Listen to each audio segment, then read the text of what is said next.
বাবা দেশের জন্য জীবন দিয়ে বীরশ্রেষ্ঠ খেতাব অর্জন করলেও তার ছেলে আজ দিনমজুর।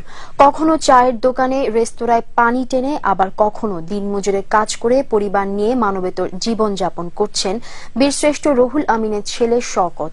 এদিকে প্রতি বছর বিজয়ের মাসে নোয়াখালী সোনাইমুড়ির জনগণ শ্রদ্ধাভরে স্মরণ করেন বীরশ্রেষ্ঠ রুহুল আমিনকে। নোয়াখালী প্রতিনিধি জাহিদুর রহমান শামীমের রিপোর্ট, জানাচ্ছেন ফয়সাল সরকার।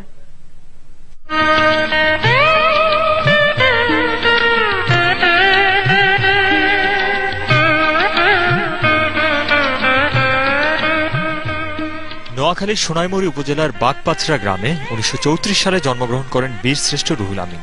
নৌবাহিনীতে কর্মরত অবস্থায় 1971 সালে স্বাধীনতা যুদ্ধে অংশ নিয়ে শত্রুদের বোমার আঘাতে শহীদ হন বাংলার এই কৃতি সন্তান।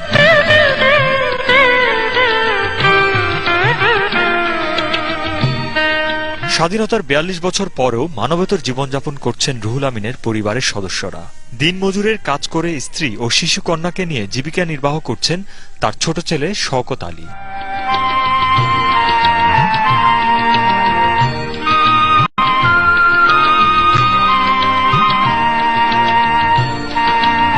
না, এটা তো আমি তো সমেলো কাজ করি, মাঝে মাঝে ডাম ফুলে দিয়ে। এদিকে এই বীরশ্রেষ্ঠকে শ্রদ্ধাভরে স্মরণ করেন দেশের মানুষ।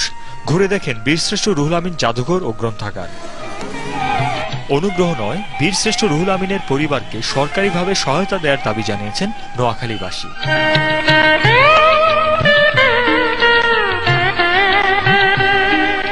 Desk report, 21 television.